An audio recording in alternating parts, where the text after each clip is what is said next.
what it is, what it be.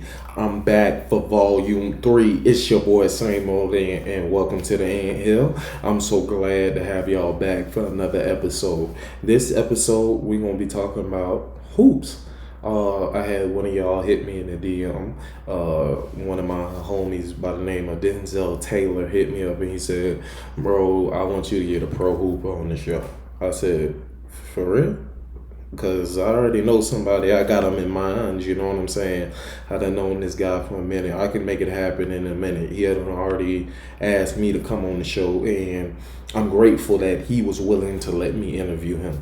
But we'll get into that interview in a second. But I'm going to tell y'all a little bit about my hoop journey, if you will. The short one that it was. I picked up basketball for organized sports around probably like the age of 7. That was my first time. I was playing at the YMCA out there in Clay County. I could not tell you where it is today. So don't even ask what the address is. I'm not even finna cap to you. It was a YMCA way out there. I ain't gonna lie, at 7 years old, I was way better than most of the kids I was playing with at that time. At 7 years old, yes, at that time. Now, I ain't gonna cap about high school and shit like that, but at that time, I was that nigga. I can't even lie, but all I needed was a quick, because I was taller than most kids, and all I needed was a quick crossover. I'm getting to the rim, right hand layup. You already know what it is. At 7 years old, you only got a handful of kids that was like really on that basketball tip, you know what I'm saying? But at that time, I was primarily a baseball player. But I did like basketball, you know what I'm saying? My dad was a Lakers fan, so I became a Lakers fan. The first games that I remember really seeing are either Kobe and Shaq in the finals or Michael Jordan tapes because of my mama. As you can see, I got my MJ jersey on. But yeah, I'm a Lakers fan though. But my mom loved MJ. He had a movie back in the day. I think it was like MJ to the Max, and it was an IMAX. And at like 1.5, I was like, Michael Jordan, Michael Jordan, Michael Jordan, sitting in the seat with my Oxy Green 14s on my feet. Like there was like a 3C, whatever shoe size I was wearing at that time. But yeah, at that time I liked basketball, but I wasn't in love with it. I was still loving baseball. And I didn't play from ages like 8 to like 10 organized. I was playing in the neighborhood, of course. But as far as organized basketball goes, I wasn't playing organized basketball because I was more focused on baseball. I started getting into football around then.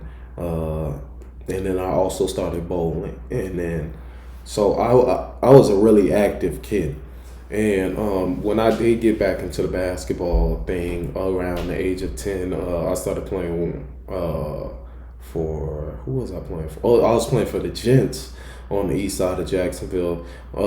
If you're from Duval County, and you already know the east side, that ain't a nice place to go. I ain't even gonna cap to you. I ain't talking shit, but you know it ain't some niggas to mess with on the east side. Like, don't play with them niggas. Like at night during practice, there was times you would be leaving and you hearing gunshots. That's just what it is. Like, those were where I heard my first gunshots at, was at those practices. You know what I mean?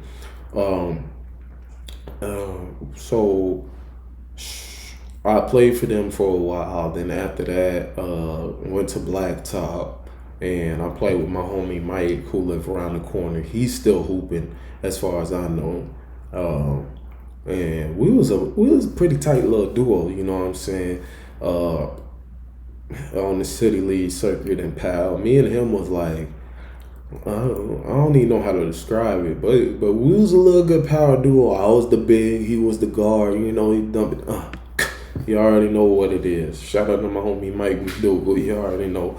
But yeah, we didn't win that many tournaments with Blacktop. I can't even cap. When we went out of town, we got smacked because I was the big man at 5'3", and then I found out like at 10 or 11 years old, you got niggas who was 6'2", 6'3" already. Like, uh, I don't know what they was feeding them kids. They claimed I was big. Okay, at 10 years old, I was about like 5'3", 5'4". You know what I'm saying? I was above average, but these kids was gigantic, ginormous, if you will.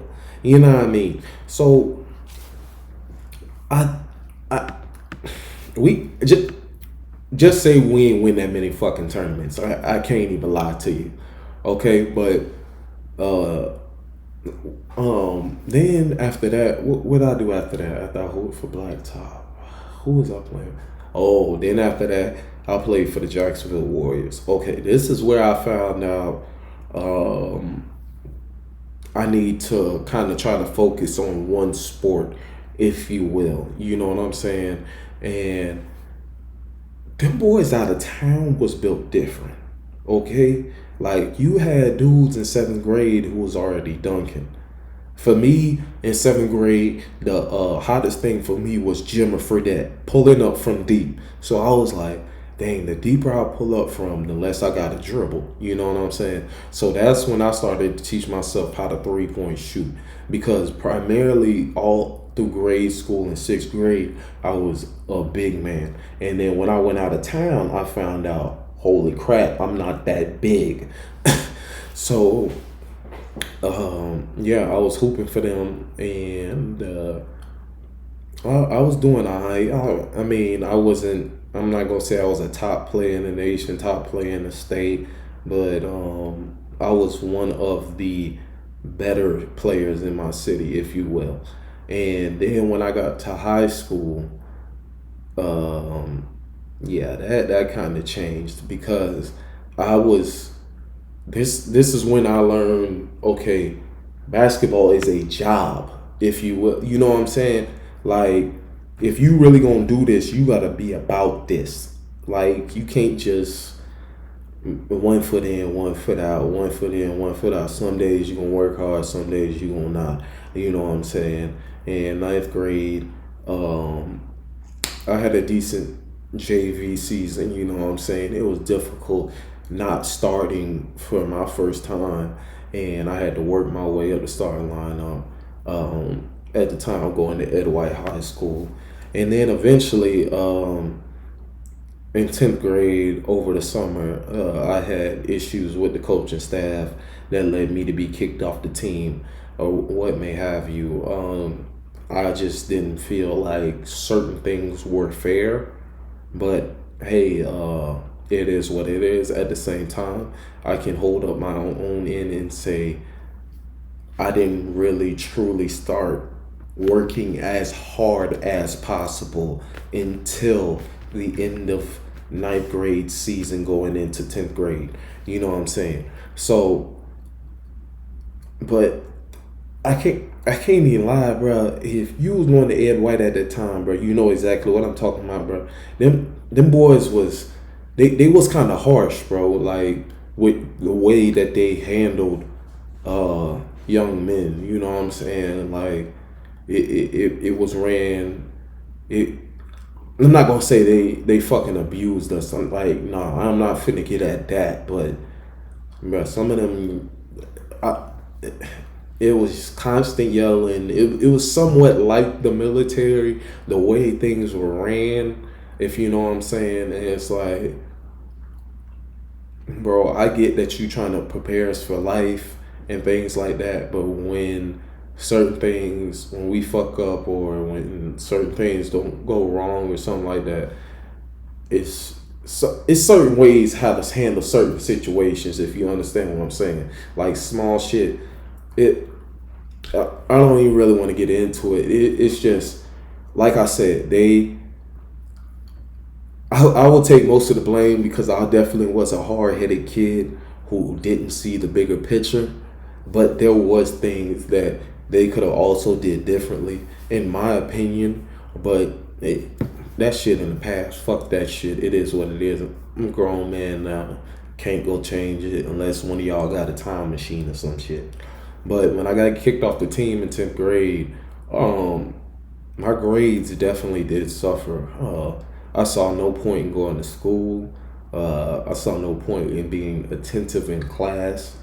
Uh, and I wasn't even working out like anymore. Like as far as basketball goes, like I would do it some days and then come back. Like most people, they be working out and shit. I got really depressed because basketball was like my only outlet for me, if you know what I'm saying. So my grades suffered again. And when I transferred schools, my grade point average when I graduated, when I promoted from ninth grade to 10th grade, uh, my grade point average was a 3.3 that summer. You know what I'm saying? My GPA shot down to a 1.9. So at that point, I'm not eligible for winter sports. So I couldn't even play in 11th grade either. So by the time I'm depressed again, 11th grade, I'm not playing, I'm not playing, I'm not playing. And by the time I got back to 12th grade, I was working out hella hard with my homeboy King Griff, and we was like pushing, trying to get to college because at that time we had no offers. We had no offers, and by that time it was too late. Definitely for me, like um, I had my grades weren't that up to par. By the time it was senior year, it was like a 2.3. I think I graduated with like a 2.7 or something like that.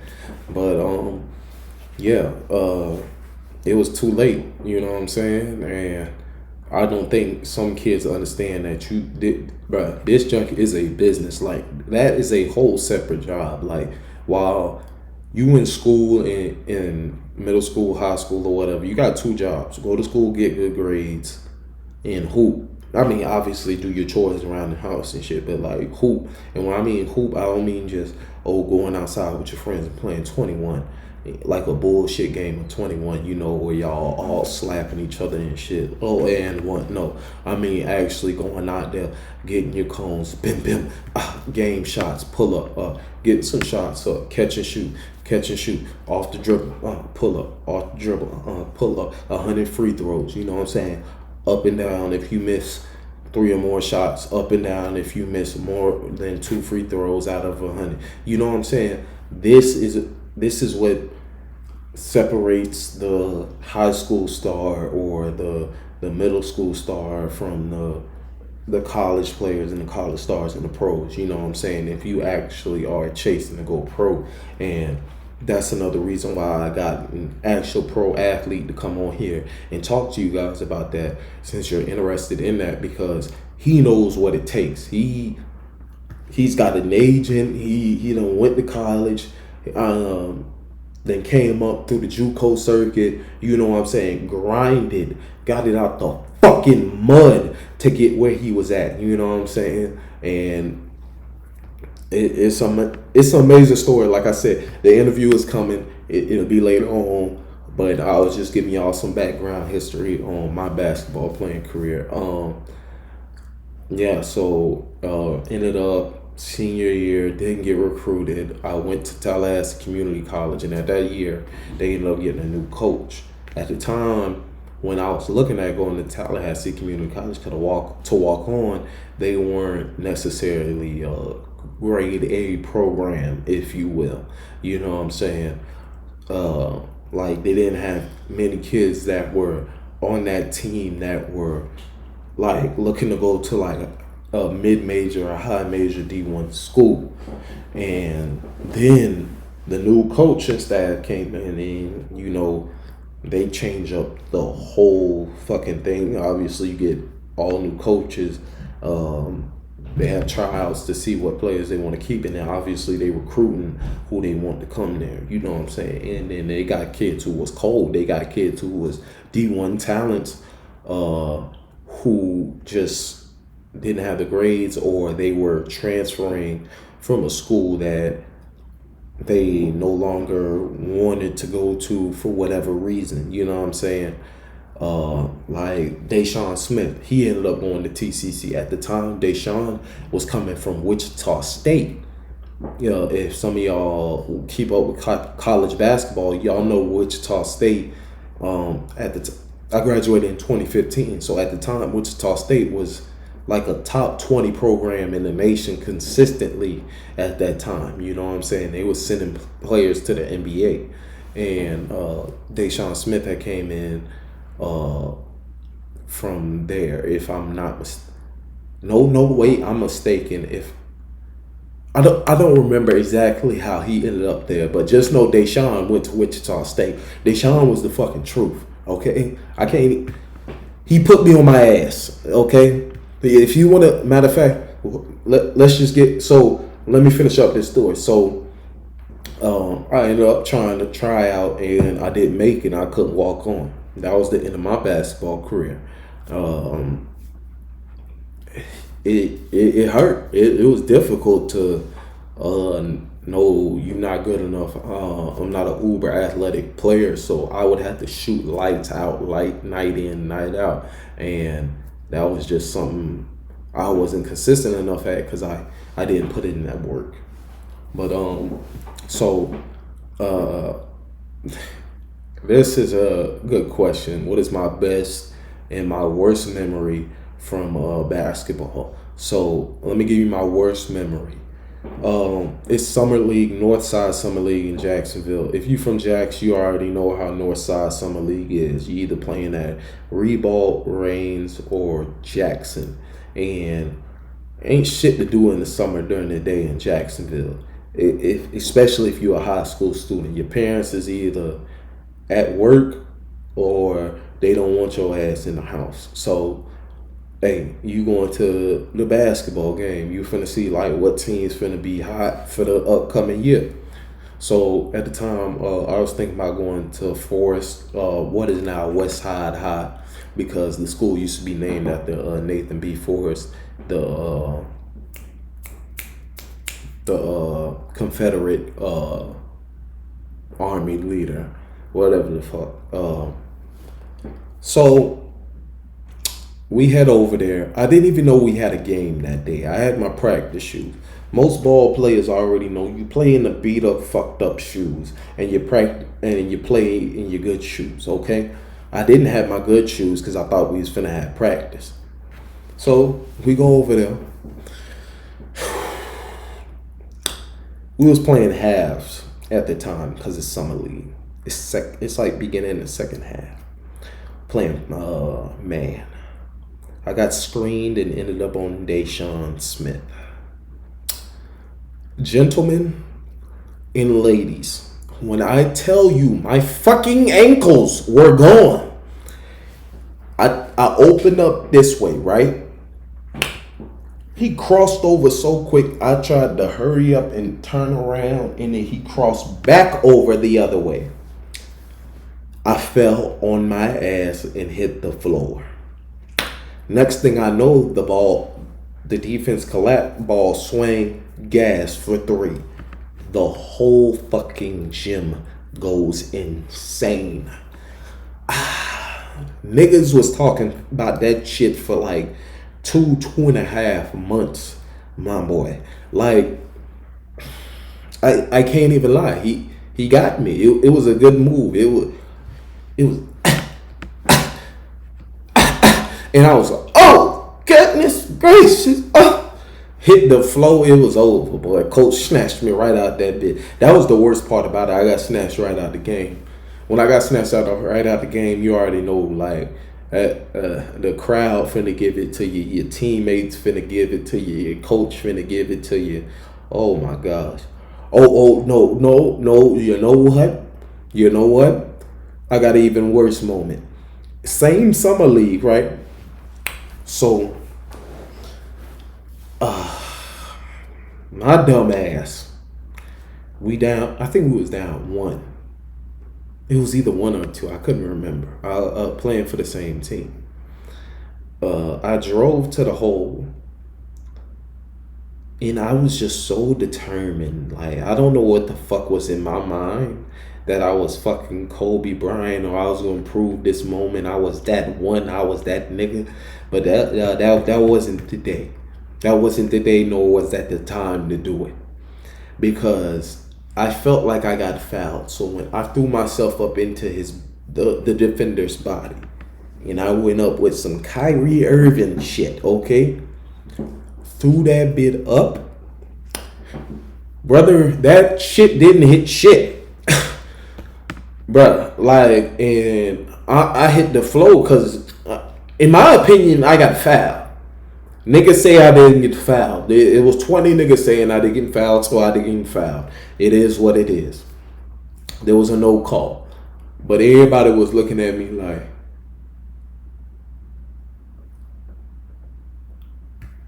like who the fuck did you think you was, nigga? Like, boy, everybody, oh shit, everybody was giving me hell that day, boy. I can't even cap to you, boy.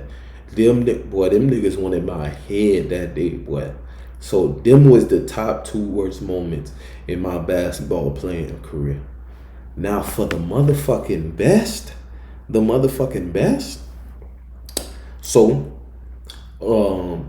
first one was when I was on JV and we had to play Reeboks JV. And at the time, Reeboks JV was undefeated.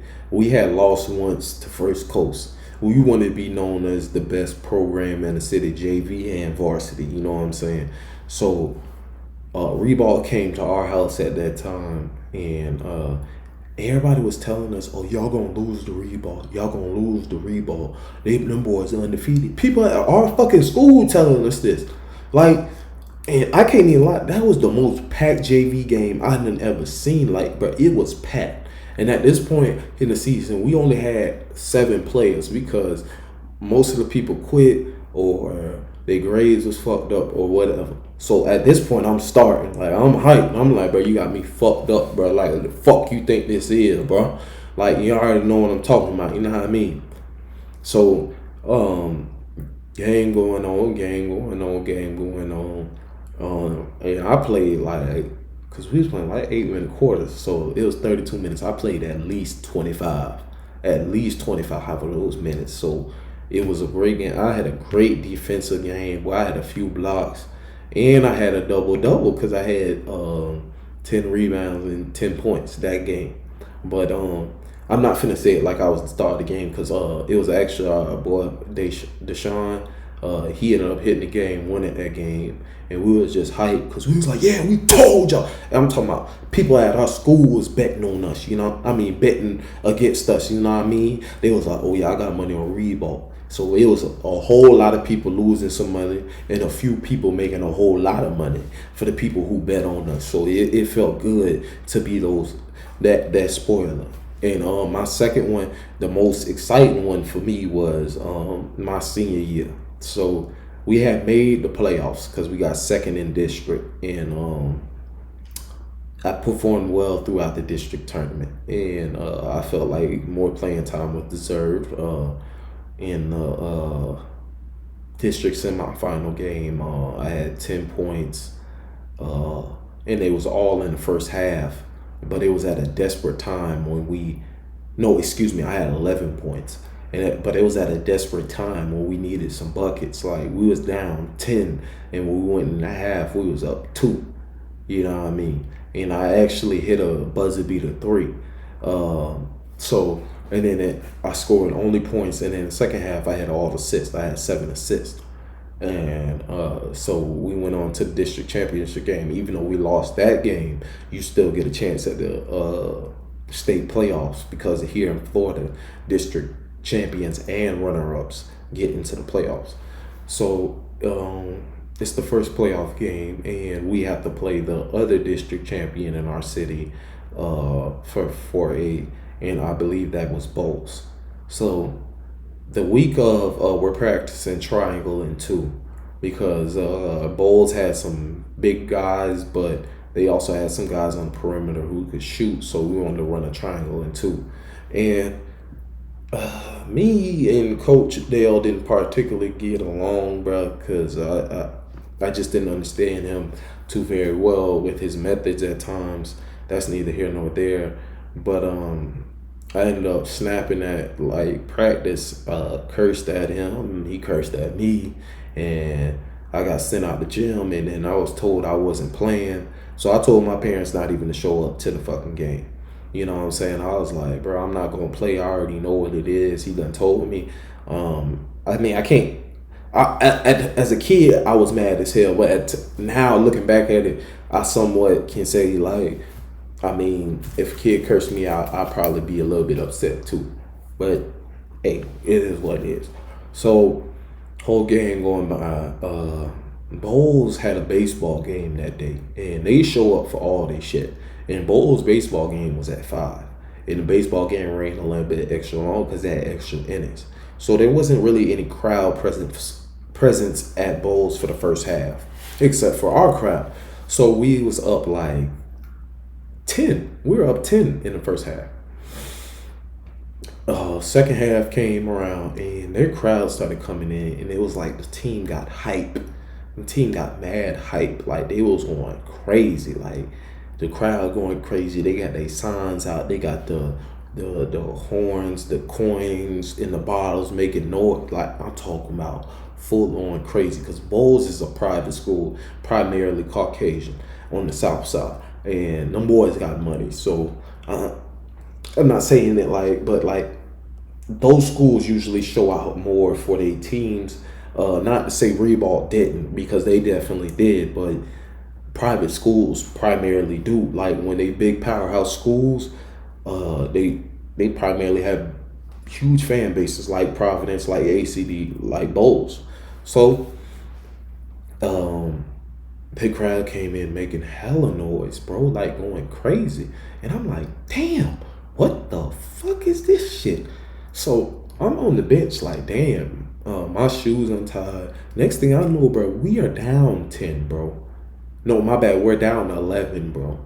And it's fourth quarter, 2 minutes and 37 seconds left. My shoes untied, and I'm like, damn, bro. This how my high school career finna end, bro. I just wish I had a chance. And I was like, huh? You know, like, that nigga would call my name. I was like, he was like, and I'm just thinking to myself, damn, it's over, bro. Like, damn, I ain't gonna never get a chance to hoop again. Shit. And I was like, and I was like, yeah! So, pop up off the bench.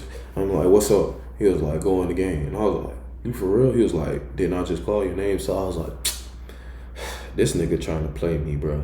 Because one coach did this before, put me in the last 2 minutes. And I'm the type of person who, like, no matter what the score is, I'm going to play to the final whistle. So I was like, this nigga got me fucked up. So I'm running to the table, tying up my shoes and shit. Bobby knocked down the first free throw. He at the line, you know, he sniffing and shit. Like, damn, bro, we finna fucking lose, bro. I said, Bobby, look at me, bro. Sink this free throw. I promise I got you. So I ain't know how I had him, but I was like, I promise I got you. I'm looking him dead in his eye. I say, I promise I got you. He hit the free throw. Boom. All right, we down on the other end.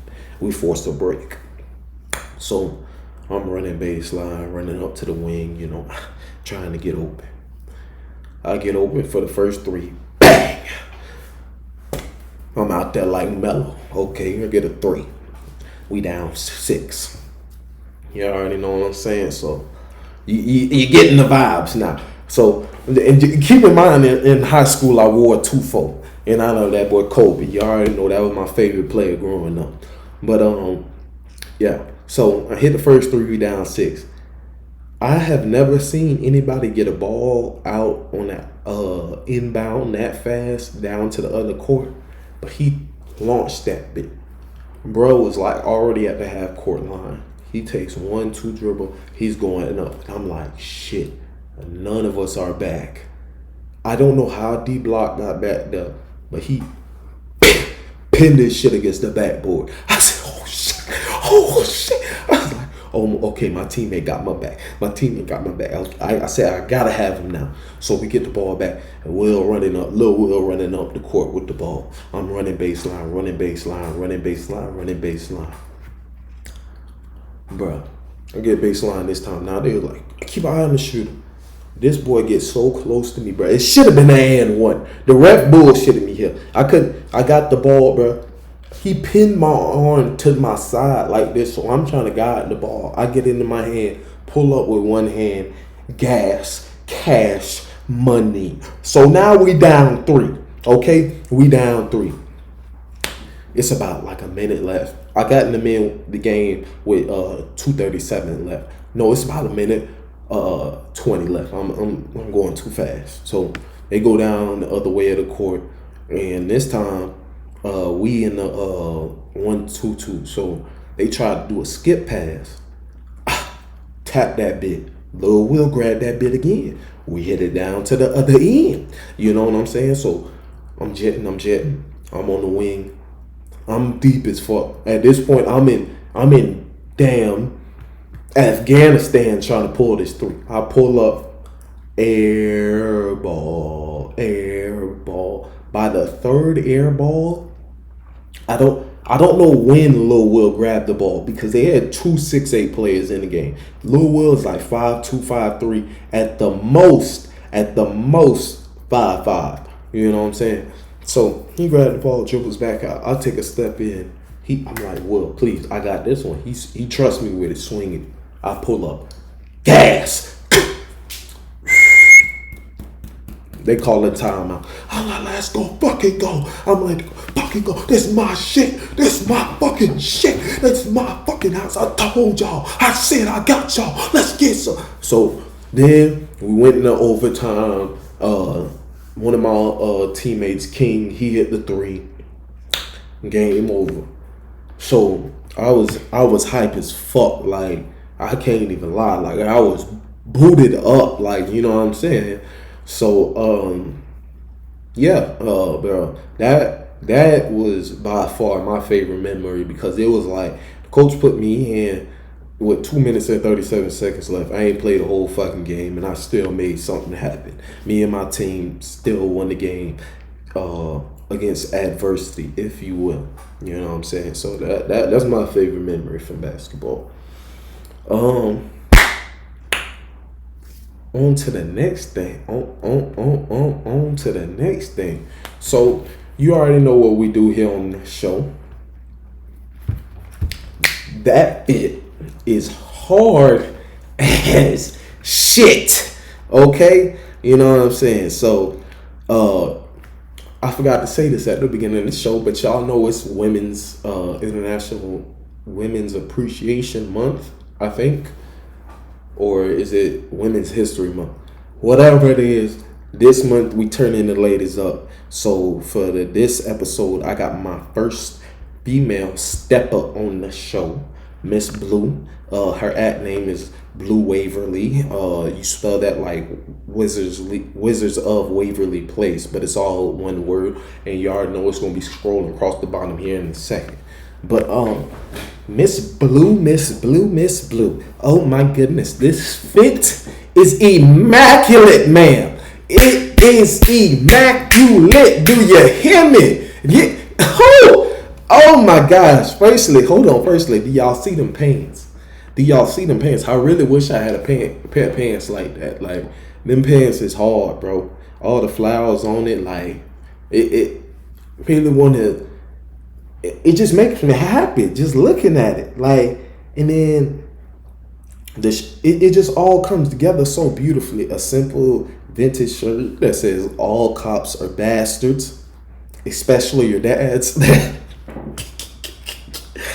I can't even lie, that shit be so funny to me because when I say fuck the police or fuck the cops, and then somebody say, but what about my dad? Bitch, fuck your daddy. Fuck is you talking about? Okay? He picked up fucked up ass job. Sorry, the cops are just like a gang. You can kiss my ass, don't really give a shit. But yeah, back to what I was saying. Bruh, Miss Blue, the purse, everything just goes together so perfectly. The shoes as well. I believe those are Air Max 720s, and they just it looks good. It looks like this outfit. It's so simple, but it's so extraordinary at the same damn time. Do you know what I'm saying? Like, when I look at her in this outfit, I just get happy. The pants are grown but childish. You know what I'm saying? Like, it's like she looks grown, but she looks like a kid. She looks playful. She look like she happy. She look like she having fun with this outfit. And I appreciate everything about this outfit. Miss Man, boy, you did that. All the way from top to bottom, Miss Blue Waverly. Oh my goodness. And then it's also the the accessories for me, dog. The bracelets, the rings, the nails. It's just everything. This outfit, you a stepper, a habitual stepper. Like, oh my gosh. And then the pants was originally size 18 capris, and she a size 4.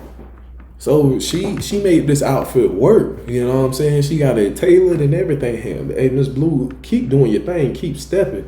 You already know what I'm talking about. Nah, I mean, yeah, this is a beautiful outfit.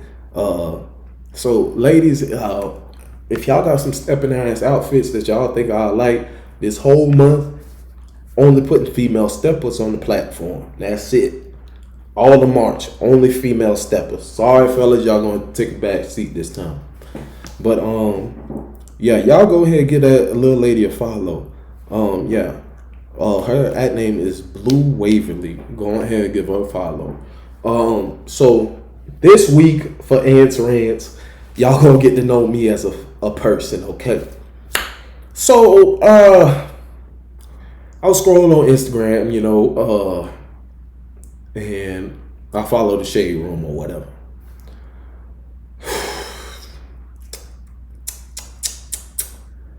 Before I get into this, I have a huge crush on Miss Chloe Bailey. Miss Chloe Bailey, if you see this, shawty, I will marry you. Like, and oh my gosh, you are a beautiful woman. Like, oh, holy moly. Like, bruh, her and her sister are well, I know they was just crafted by the hands of God. You know what I'm saying? But yeah, Miss Chloe Dick, like that lady got my heart. But yeah, so she had took a picture and then fans was like, oh, she kind of look like Beyonce in this pic. She look like Beyonce in this pic. This, that, and the third. Yada yada this, yada yada that. So then eventually the conversation escalated to, is Chloe Bailey as talented as Beyonce? That's not where my issue is. I'm getting to my point. Y'all can have this debate or whatever. I feel like y'all should let her and her sister have their careers and everything first before we start comparing her to legends such as Beyonce. Not to say Chloe and Hailey won't be legendary in their own right, but let them grow first. You know what I'm saying? Like, they doing a wonderful job of growing right now. Like, they're amazing. You know what I'm saying? So Matthew Knowles, he's related to Beyonce in some way, shape, or form. Don't know, don't give a fuck. But he was up on somebody's live podcast or whatever, talking out his ass when he found out people were comparing Chloe Bailey's talents to Beyonce's talent. He had the nerve to come out his motherfucking mouth and say, somebody was that big of an idiot to say she's as talented as Beyonce? Bro, shut the fuck up. That's what the fuck I'm gonna need you to do. Shut the fuck up, okay? That's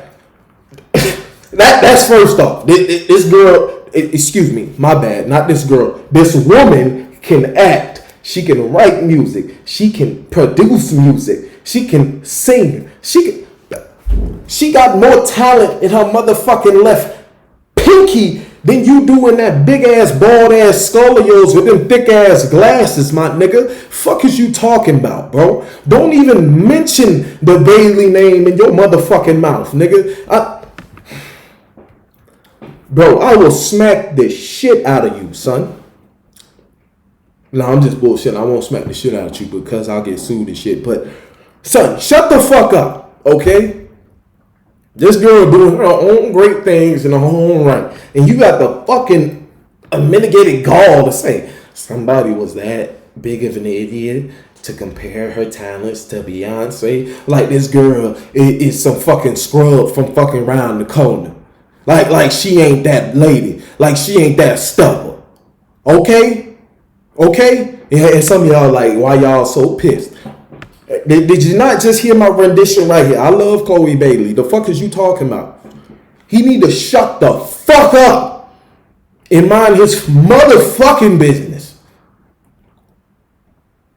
Because there was no reason to say that big of an idiot. Like, bro, that's a some to me it was logical because the girl has so many talents that she does well. Don't get me wrong, Beyonce is an amazing entertainer. She is a motherfucking legend. But a girl as talented as Chloe Bailey, Haley Bailey, any fucking woman who is fucking talented, if they want to compare, they can compare. Don't say somebody's an idiot for comparing them. Don't try to downplay her like she ain't doing like she ain't that girl. Fuck wrong with you? I'm done. So I'm done. Okay. But for our last segment, a little black magic. I'm gonna shout out another podcast, the Three Stooges.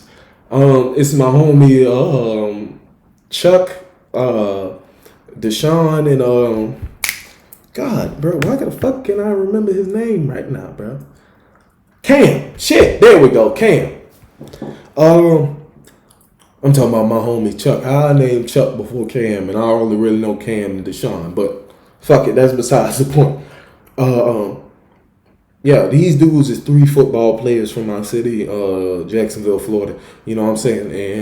And these are some great humble dudes, bro. Like they will put you on game. On a podcast, they will mainly be talking about athletics and their athletic stories and how to navigate through the business of athletics and amongst many other things. You know what I'm saying? But right now, that's the primary basis of their show. You know what I'm saying?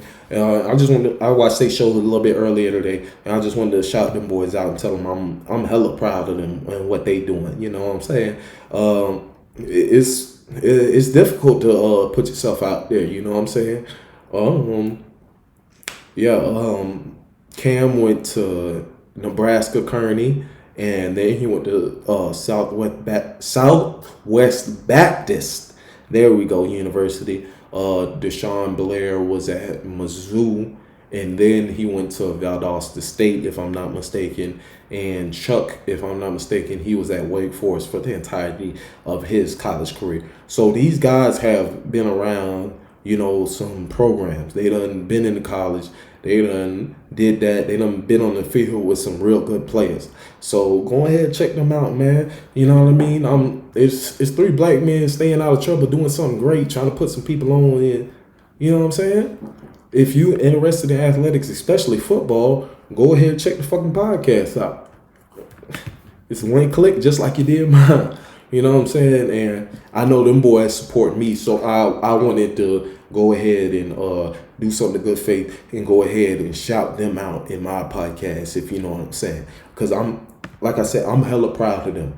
I'm hella proud of them. It's three black men who came together to make something great in the Three Stooges podcast that they got going on over there.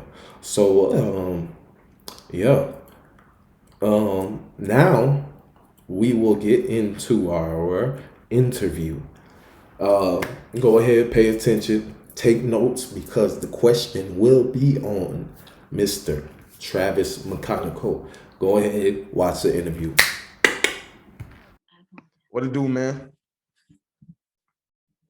Oh, he connecting his auto. You can hear me? Yeah, I can hear you now, bro. All right, for sure. What it do? What it do? You good? It was good, my boy. Yeah, I'm chilling, bro. How are you? I'm doing good, man. So let's go ahead and get this thing started, man. You looking good? Yes, sir. Got Appreciate your it, G. beard nice. Got the braids in. I see you. So Appreciate it, firstly, bro. let me ask, like, really, how you doing, mind, body, and spirit? Because we see athletes as warriors, and you know, not a lot of times do we ask y'all, how are y'all doing? Like checking in on y'all. Definitely, bro. Definitely. I mean, I'm good now, bro. You know what I'm saying? Blessed. Um, you know, another day, another dollar, same thing, different day. A little homesick right now, For but sure. I mean, it's been, I think, going on 6 months, you know, since I've been, Damn. you know, at home with my fam. So Yeah. but I know that strain anybody. So man, I'm glad that you're Definitely. doing good. I'm glad that you're doing something that you love, man. So Definitely, bro. let me ask you the first question. So when was the first time you picked up a basketball? First time I touched the basketball, I was probably like 5 years old, bro. This was out of the Mayport like league out in like the base league, you know what I'm saying, with all like Yeah, the for sure. military kids, because my dad was, a military guy. So What he was like the branch? first person. She was Navy. Okay, my The dad too, Navy for dude. sure. I know exactly what you're talking about. Yes, sir. So Navy dude, just out there hooping, they know what really was going on. My Mhm. dad was my first coach, you know what I'm saying, all that good stuff. But that's I think that's as far as I remember the first time I started playing organized basketball and picked up a basketball. For sure. So your pops was the one who introduced you to the game of basketball, like taught you Yes, basically the sir. fundamentals, everything you know. Yes, sir. From the ground up. Got you, got you. Okay. And then, so who was your biggest inspiration growing up as far as life and basketball and everything like that? Biggest inspiration. I want to say my dad, but he wasn't really like an inspiring type of dude. He was more like Mhm. my biggest but best critic. So my biggest inspiration probably was like Dwayne Wade. I would say like he was like the first. I've always been a Miami Heat guy, and he was like the first basketball player I watched play when he was at Marquette. And his rookie year in Miami was like when I Yeah. first started watching the NBA. And like first time I seen that dude play, I was like, yeah, he's cold. So Okay, and for just sure. how hard he played and like how he was just doing everything, bro. He's a two-way player. So ever since I watched him play, bro, I was like, that's my guy. So For sure, for sure, for sure. D Wade get a lot of respect in the basketball community, especially in me definitely too. do. I'm a Kobe guy, but D Wade, yeah, he a close second for shooting guard It, as far as definitely. the players that we grew up on. Um, Yeah. was basketball always like your first love? Like, was that the first, as soon as you grabbed it, like you just fell in love with it, or was it like something that kind of grew on you? I would say basketball is definitely my first love. Like growing up, I played a ton of sports, bro. Tried baseball, tried soccer, tried football. Was decent at football, ran track, skateboarded, rode dirt bikes, all types of shit. But I would definitely say basketball, like, was hands down always my favorite sport. Like first love. Like, Got you, got you, I mean, it just went together. It's like peanut butter and jelly, bro. got you, got you. I mean, it helps that you 6'6" too. So But that's the thing, though. It wasn't like I was always the tallest, bro. I know that for Like sure because I shit. Back remember then, we I was was like a short and freshman. fat. When we was Yeah, freshmen, we was close to the same height. Senior year, this man like 6'4", 6'5", and I'm like, yeah. well, goddamn. That's what I'm saying, bro. That growth spurt definitely kicked in at the right time, bro. For sure, for sure. Um, how would you describe your play style? Uh, I mean, it's kind of changed now, over the years. I mean, I've always been known as like a shooter, you know what I'm saying? I've Mhm. always been able to shoot the basketball. Definitely. Um, how I play kind of now though, I mean, I've kind of tried to change my game a little bit, be like more like a playmaker, you know what I'm saying? Mhm. Not necessarily a scorer, but like just a guy that's able to make plays and just be dynamic, not just focused on doing one thing like shooting or rebounding, passing, but just being able to do all that in one. You know what I'm saying? Yeah, I got you. I got you. Okay. And at what moment did you know you wanted to be a pro player, and when did you know that dream was attainable for you? Shit, I always wanted, big dreams. Always, go to the NBA. Mhm. All that good stuff. But I think it really hit me that like I could play professional basketball, like overseas, and try to like start a real Yeah. career. Probably like my junior year, maybe my sophomore year when I was at FSCJ. Mhm. Just because when I was getting recruited, like a lot of the coaches that was recruiting me was telling me, like we can turn you into a pro. Like if you come to our school, you'll be able to play professionally. And that wasn't even really one thing I was thinking about when I was getting recruited. I was just thinking about like, am I going to be able to go to the school and play, period, and Yeah. contribute.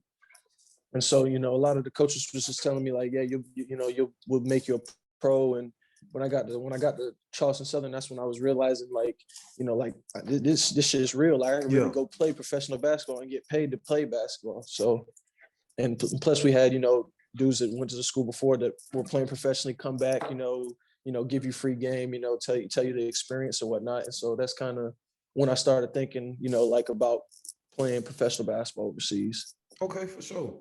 Um, Let me ask you this. So what would you say makes a superstar player? makes a superstar player. Yeah.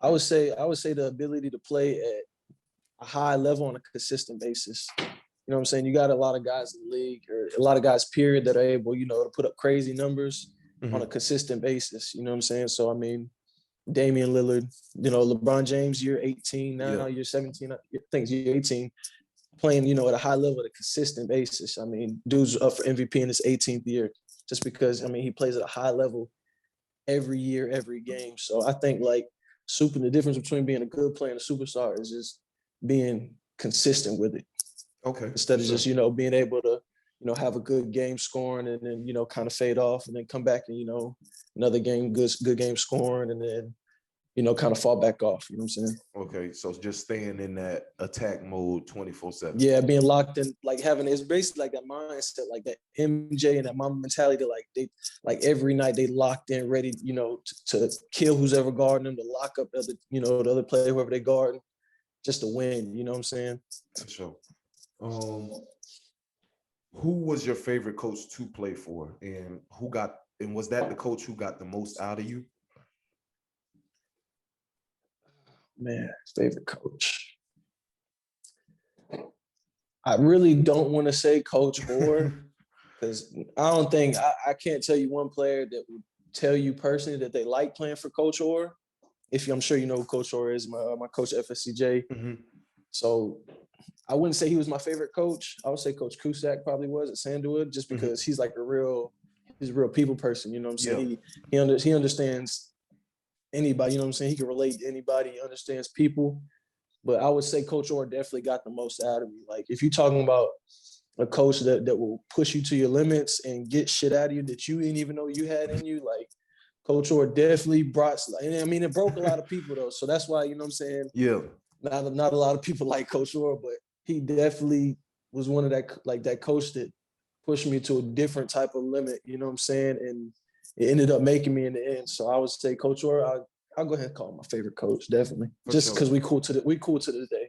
So for sure, got you. So like you said, during your sophomore year at FSCJ was like when you was feeling like this dream was attainable, and he was the one pushing you the hardest. Like Travis, you can go ahead and do this Definitely, thing. Okay, for definitely. sure. Um, what is your biggest accomplishment in your mind besides becoming a pro? Biggest accomplishment. I was saying just playing college basketball. I mean, making it. I'd probably say walking on the FSCJ my first year was my biggest accomplishment. I mean, obviously, I mean later on I got a scholarship to play at Charleston Hmm. Southern, but I would say my biggest accomplishment was just walking on the FSCJ and starting my college basketball career. Just for the simple fact that I didn't have like no scholarship, Yeah, going in like out of high school. I didn't yeah, I get a remember. scholarship to play We basketball. was So playing AAU 12th grade year yeah, together, yeah, we and none of definitely us played through had no that. scholarships. And None of us, bro. I mean, you went ahead and bet on yourself and made it happen. So Definitely, bro. I'm definitely proud of you because of that shit. Like For that sure, shit bro. hard. A lot of people don't realize how hard it is to actually walk on, even at a community college and or Definitely. junior college or whatever you want to call it. So yeah, Any for school, sure. bro. How difficult was it to become a pro athlete? Like the combines, the tape getting sent, finding a manager, like how strenuous can that task actually be? Because I think some people think it's just, oh, you just hoop and then it just happens. Yeah, no, it's definitely not just you hoop. Um, I think luckily I was blessed enough to like when it was like 2 months before my senior year was over. I was lucky enough to have a teammate that played college with me the year before. He ended up graduating, going overseas and playing. And his agent was watching, us play like my senior year, and he had some interest in me. So luckily, by the time I ended up finishing my career at CSU, I had a couple agents reach out to me, and we want to represent you as a player. We want to, as start your professional career with our agency. So basically, I mean, it was hard. I mean, I feel like all my what I am now is a product of what I did, 3-4 years ago. It wasn't like Mm-hmm. I just started working, like I'm gonna be a pro, I'm gonna work now. Like, no, this is like, you know, results from 3-4 years ago. You know what I'm saying? Yeah. The work I put in, back then. But definitely, I mean, I was blessed enough to, get agents, that saw me play, and on the platform I was on. Obviously, not everybody gets the same exposure, but just being able to be seen by agents and choosing that route, saying it was kind of like being recruited again, like just the same way when I was at FSCJ, college coaches coming to watch me. I mean, lucky enough, agents, saw my film, saw my stats, and reached out to me, and it was just basically just me picking which agency I wanted to be with. And how hard was it to pick an agency, like somebody that you trust, and because that person could be handling your life in a sense, in getting you chances to show your talent? That, I mean, I'm not gonna lie, that was choosing the agent was harder than choosing the college, bro. Because when you choosing the college, you got coaches coming, to you, to watch you play, to your house. I had coaches come to my house, meet my family. You go to the campus, you meet, the coaches, families, and the players, and all that stuff. With an agent, it was nothing like that. I'm not saying, I don't know if every agency is like that, but as far as the agency goes, I mean, these are dudes, I have no idea who they are. Only, the only word that they have is the word from, their, who signed with the players that are signed with them, what they're telling you. You never meet them. I've never met my agent personally. We just talk on the phone sometimes. Wow. I mean, he lives out in Italy. I'm signed with an Italian agent. Gotcha. I mean, he's a good dude though. I mean, it's tough though, to put, your career in, I'm not gonna say a stranger, because you do build a relationship with these dudes, but like, it's only so much of a relationship, you know what I'm saying? So it's definitely tough picking an agent and trusting them, with your career, bro. Because when I first graduated, during the summer after I graduated, I signed with a different agent than I'm with now. And I was with him for probably like 4 to 5 months, you know what I'm saying? Hitting him up every day, like, hey man, like, we got a job. You give me a job yet? Like, if you sent my film, where are you thinking about placing me and all this stuff? And basically, I ended up playing with the Jacksonville Giants my first year, which is a semi-pro team in Jacksonville. Yeah. For the simple fact that my agent didn't get me a job in time, but the season started. Got you. So it was basically just like a waiting game, and then come around to like January of the like mid-season with the Giants. I ended up firing that agent, got with a different agent, and that agent got me a job 2 weeks after I signed with him, maybe coming over here to Malta. I ended up coming over here, and then COVID came. As everybody knows, COVID messed a lot of stuff up. Ended up getting sent back home because of COVID. The league was canceled. Still with this agent, you know what I'm saying? COVID, you had the quarantine, all that good stuff. And then this season got kicked back up, and luckily I was able to come back out here and play again. So speaking of being over there in Malta, how difficult was the transition coming from the US to a whole different country overseas? It was definitely like, it was like an eye opener, you know what I'm saying? Being in a different country, especially your first time, I've never even been out the country, before, like just traveling for vacation, nothing like that. So, I mean, I would say like definitely just getting used to like the environment, different surroundings. I mean, I say the biggest changes, and it's gonna sound crazy, like the biggest changes was not having a car, not having your own transportation. Shit, not having a dryer has been like huge. Not having a dishwasher, like common shit like that. Like Shit. that Okay. you just have to get used to. Like you'll be surprised. I mean, it's not like that everywhere, but just for me here, like just different way of living. You know what I'm saying? Like being on your own. You know what I'm saying? It's on you to go to the gym every day. It's on you to get groceries, all that stuff. So I mean, just basically just being out on your own and experiencing the country and experiencing the people. I mean, luckily I'm in a good country. Malta is a great country, actually. It's really small, but it's a great country, great people. Like the people out here are really nice. My teammates' families, I mean, they make us feel at home as much as they can, cook for us, all that stuff. So, I mean, it's not too bad. It's not like I'm out here, struggling, but it's definitely different than being back home. Okay, for sure. So do a lot of people speak English in Malta, or what language do they speak out there? Yeah, so Malta is actually like an English speaking country, Okay, for sure. but a lot of them speak Maltese though. I mean, not a lot of them. Okay, almost all Maltese people speak Maltese, but they also have like English schools where most Maltese people also speak English. And I've only ran into a couple like Maltese people that speak no English, so most of them speak English, which is definitely a plus for us. Have you been picking up the language any? Yeah, I learned a couple words, like how are you? I learned how to say basic stuff like water, like I want water, I want food, just like a couple words. I mean, and it's a fun language. Like it's not as easy to learn as like Spanish, or Yeah. it's kind of like, I don't know, Maltese. It's a different language. It's like a combination of like Italian and Arabic. It's a funny language, but I've learned a couple words. Okay, for sure. What are some of the pressures that you face being a pro athlete, and how do you deal with them? Like, because obviously, if y'all don't perform to the team standards, y'all gone soon or after the season or whatever may have you. So how do you deal with the pressures of getting up and performing at a consistent basis, like you said? I mean, my thing is, I feel like, if you put in the work, the results will come. So I try not to worry too much. I mean, obviously, I feel like every player might, in the back of their head have like the idea, like, I might get sent home. I mean, I know I have since I've been over here, like, shit, I might, mess around and get sent home. But to combat that, like, I go to the gym, every day, work out twice a day if I can, what I'm saying, lift weights, I make sure I get in the gym and shoot, I watch film as much as I can, like even if I'm not even playing, I watch film on other teams that are playing. So I feel like, it's being a pro, like it's different levels to being a pro, what I'm saying? So I just try to do everything I can to make sure, I'm doing my job, being prepared for the next game, taking care of my body, stretching, eating right, just being as prepared as possible, what I'm saying? Just so you don't have no doubt, the more prepared you are, the less doubt you have. So that's kind of my mindset. Got you. I feel you on that.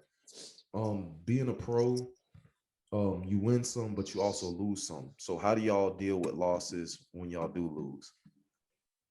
So that's like my most proud thing of my basketball career so far. I can honestly say I'm undefeated as a professional basketball player. Okay, Whoa, well, besides the Giants, we lost one game with the Giants last year, but other than that, I'm undefeated over here in Europe so far. Last year, I only played one game before the COVID came, won that game, and this year I think we're like 11-0 maybe. For sure. So we're fortunate enough to not have lost a game.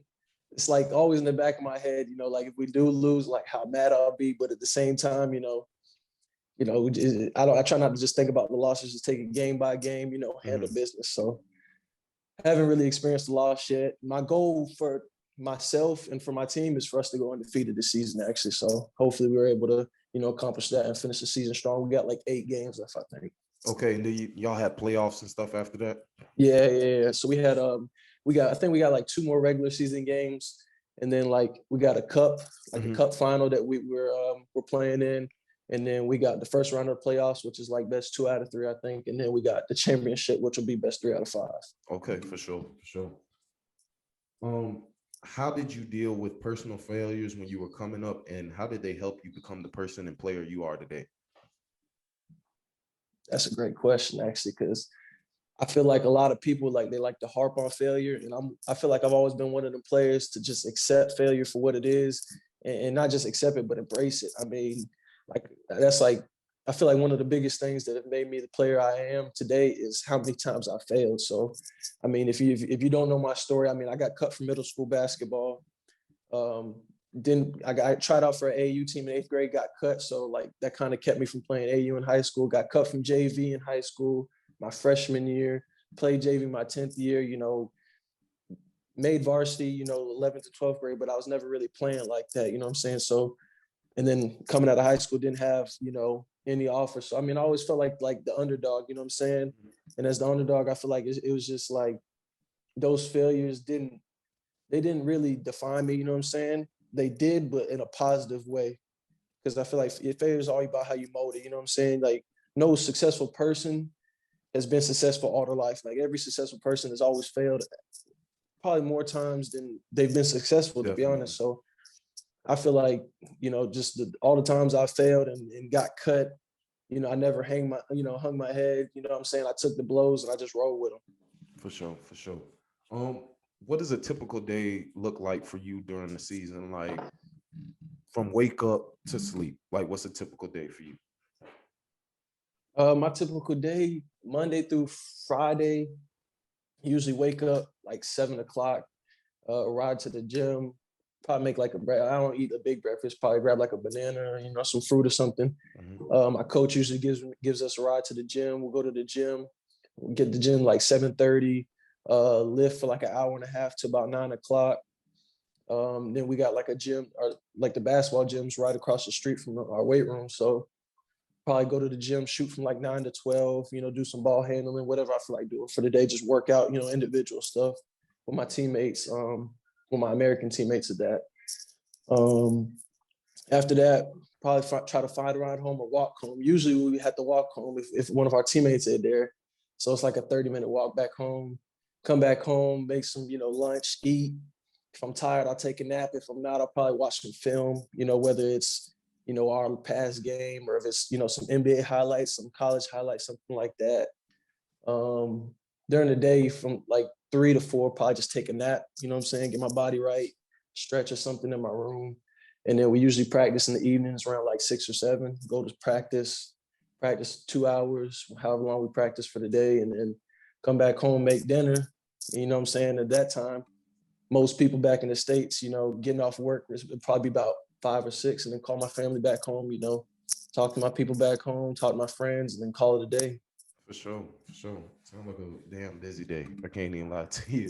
Definitely a busy day, but it gets kind of repetitive, and I'm not gonna say it gets boring because, like I said, I'm blessed. I love what I do, but it just gets repetitive. So, like on weekends, what I'm saying, we try to do our best to, find something to do around the island. Go to the beach, go to a teammate's house, eat some good food. I mean, the food out here is definitely different in a sense. So, I mean, love to eat out here. I mean, that's like one of our biggest hobbies. I feel like for myself is just going out and trying new foods and stuff. What's the craziest thing you've eaten since you've been there? The craziest thing I've eaten. I mean, a big thing that Maltese people eat is rabbit. So, I mean, we definitely went and got some traditional Maltese rabbit, which was actually really good. Just tastes like chicken. So it was actually pretty good. Haven't had snails out here yet. That's like a big thing they eat out here is some snails. I'm definitely gonna try that. But I mean, they eat a couple of different foods out here. One of my teammates said he's had a horse burger because I guess they eat horse out here, and I'm not with that. So I probably won't be trying that one. I don't know if I could, build myself up enough to eat a horse, but definitely the rabbit was different. Trying to think of what else. They love olives out here, and I don't eat olives like that back home, but I've been eating olives, trying olives, and it's nasty, but I eat it. You know what I'm saying? It's the culture. But I mean, they got good food out here though for the most part. Got you. So was this season particularly difficult due to COVID and everything going on with that, or was it still like a usual typical pro season for you? Definitely was not a typical pro season. This season has been really tough. I mean, COVID has affected everybody from athletes to, to nurses, people that work every day. I mean, COVID's been a bitch, but I mean, it's affected our season. So at the beginning of the season, because of COVID, we were only playing once every 2 weeks. So, I mean, as a hooper, I mean, that's a long time, to go without, playing. So it was like play one game, practice 2 weeks, and then play another game. So it was like that's been my biggest thing, like, is getting in rhythm throughout the season. You know what I'm saying? Like being consistent. And it's hard to be consistent when you're playing, not so often. You know what I'm saying? So for like first 3 months out here, I mean, my first 3 months, we only played 4 games in those 3 months. Because I mean, shoot, I got here in October, we played one game every 2 weeks, and then it was Christmas break. So and then when we came let me ask you this. So was the country like on lockdown? Like, because out here in Florida, it's not really locked down. So you can't lock down Florida. Yeah. So like was Malta on like lockdown when you first got there? Like it was like no going outside. Like how was it like when you first got there with COVID going on? So the whole time I've been here, I mean, they haven't been like locked down, but it's easier to lock it down because I mean it's such a small place. Like Malta is probably like the size of it is smaller than Jacksonville itself. I mean, that's how small Malta is. So I mean, it's not hard to to shut it down. But at the same time, it's like if they see like 100 cases a day, like that's a lot of cases of COVID for them. You know what I'm saying? So I mean, it's mandatory. You got to wear your mask, when you go out and everything. Like when you go to restaurants, you know what I'm saying? When you sit down, you can take them off. But I wouldn't say it's been locked down. I mean, restaurants have been open, like you can go out and eat and drink and stuff like that. But yeah, the cases actually just got worse like this week, actually. Mhm. So now like they made it to where all restaurants are like closed, like I mean they're open, but you can't go in and sit down. Like you got to get your food and go. Like Got you. so it's kind of like a different level, and it'll probably be like this for another month. So it's kind of closed down now, worse than it was when I first got here. Got you. Got you. So I'll ask you a little bit more fun questions here. So what is your favorite song to listen to before a game? Like what's get you in that mode? What gets you hyped? My favorite song to listen to for a game. So this is the crazy part. I just got these headphones today because my headphones broke before the season, so I ain't even had no headphones. But I say my favorite song. I got two songs. My favorite song. One of them is probably "Great Man" by Kevin Gates. Before a game, that song gets me right. And then another one is "Blessed" by Schoolboy Q and Kendrick Lamar. Okay, I know that So one. I don't know too much about those Kevin Gates, but I know about Kendrick and Schoolboy. yeah, Kendrick. That's probably I'll probably go with that number one. "Blessed." That song. That's my go-to song for sure. For sure. So what is your favorite shoe to play in? Because I know you're a sneakerhead. I know you like back when we was in high school, I Definitely, think you was wearing Kobe's back when we was in high school. definitely, yeah, definitely. Uh, so my favorite shoe to play in will probably be either the Kobe ADs or I'll say the Paul George ones. And I haven't worn them since I've been out here, but I wore them all throughout when I was in college at Charleston Southern. Those were hands down my favorite shoes. The Paul George ones were probably the best shoe I've ever put on my foot to play in, bro. Okay, so what's your favorite sneaker in your collection right now? My favorite, I should have had them out here. I would have grabbed them. Definitely, I just got a pair of the Ben and Jerry SBs. Yeah, I thought And, that's what you was gonna say. and I swear, bro, I ain't never had no SBs in my life. Those are the first pair of SBs I have, and those are like my go-to. Like I throw them on everywhere I go, I throw them on out here. But definitely, probably my favorite shoe right now that I For sure, for sure. So did you pay the pretty penny for the resale for those, or what? Did somebody hook you Nah, up? nah. I had a good plug. Shout out to my boy Nick Strotter, if you know who Nick Oh, I Strotter know who is. Nick is. If you know who Nick is, Nick actually he actually got a good plug now. I don't know how he got plugged in, but he got plugged in and he actually got me a pretty good deal for him. Brand new. Man. I mean, the shipping took a little bit because I'm over here and Mhm. with COVID and whatnot, but it was definitely worth the wait. And I got him for a pretty decent price if you ask Yeah, me. tell Nick I need a pair of SBs, man. I'm sick and tired Hey, of taking L's, bro. Tell him to hit my damn line. I will, bro. I'll tell him right after this, bro. Nick can get you right, bro. For sure. So you said both the shoes that you picked were Nike, but if you had to sign with a sneaker company, which sneaker company would you sign with? Oh, I'll probably go with Nike, to be honest. I mean, I feel like that sounds kind of, like generic, but I love Nikes, bro. Can I Like, ask why? I mean, it's just because you get such a better variety of choices. I mean, you can go with Paul George, you can go with Kobe, you can go with Bron, you can go with so many different, a variety of sneakers. I mean, honestly wouldn't choose Jordan because I don't like hooping in Jordans like that. I feel like like Jordans are almost like luxury kicks to me I now. can't Like I even lie, feel, they way too heavy to be hooping in. I don't see how yeah, that that man was too. jumping out the gym like that. That's what I'm saying. That's like Jordan was different, bro, because he was out there hooping in shoes that wasn't supposed to be hooping. He hooping in luxury shoes, bro.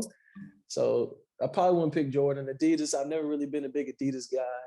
Under Armours are all right, but they don't really last too long for me. So I definitely go with Nike if I was to choose a sponsor.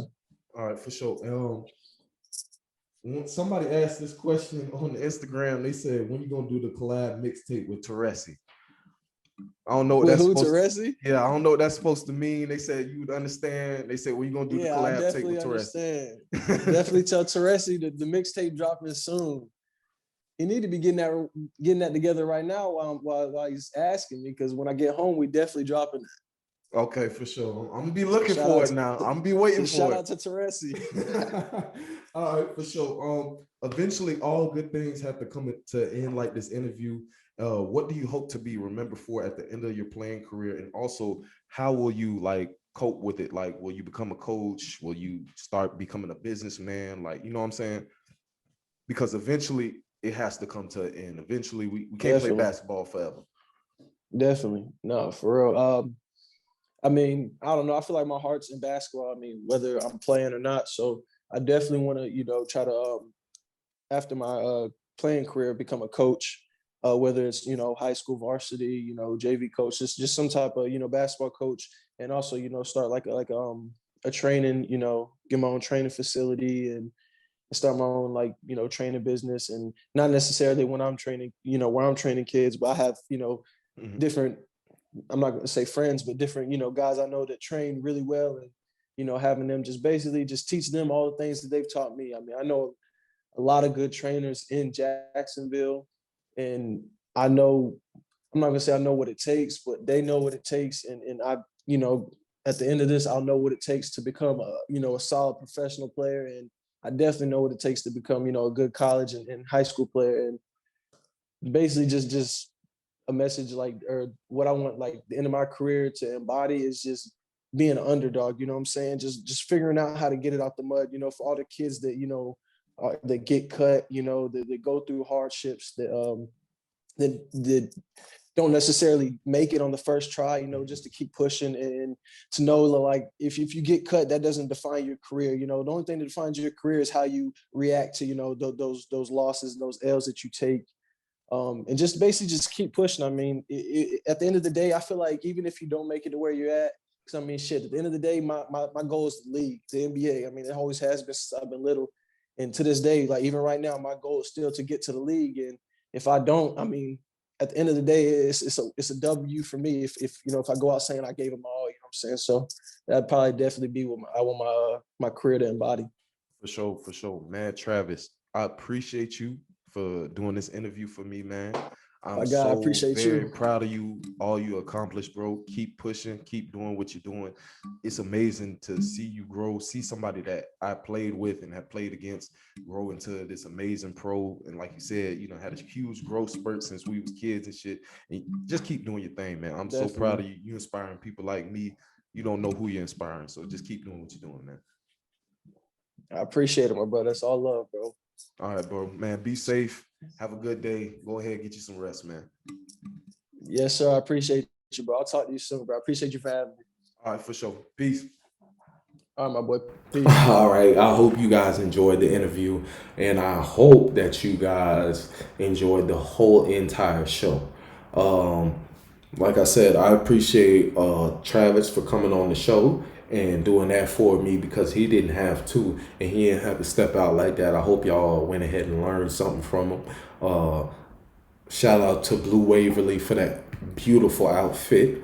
Fuck Matthew Knowles for talking shit about my baby Chloe Bailey. And thirdly, shout out to that boy Cam, shout out to that boy Deshaun, and shout out to that boy Chuck, the Three Stooges podcast. Go ahead and check him out.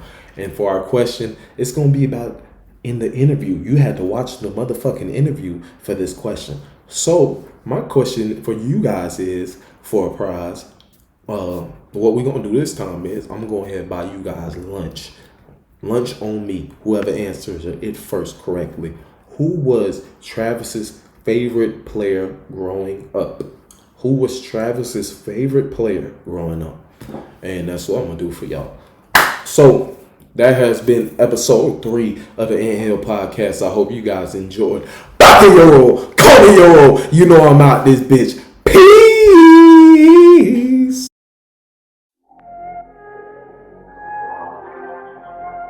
Oh, King Griff. I've been on my grind like I'm supposed to. I've been handling business like I'm supposed to. I've been stacking bread like I'm supposed to. Making sure my family fed like I'm supposed to. I've been on my grind like I'm supposed to. I've been handling business business like I'm supposed to. I've been stacking bread like I'm supposed to. Making sure my family fed like I'm supposed to. Same old ad, welcome to my fucking anthill. Boy, I do the impossible because I got skill. Step up in the place, man, them niggas know the drill. They rather keep their mouth shut than tell me how they feel. Come on, niggas, speak up, tell me what's the deal. I'm trying to figure out who fake and who real. I've been training for this shit.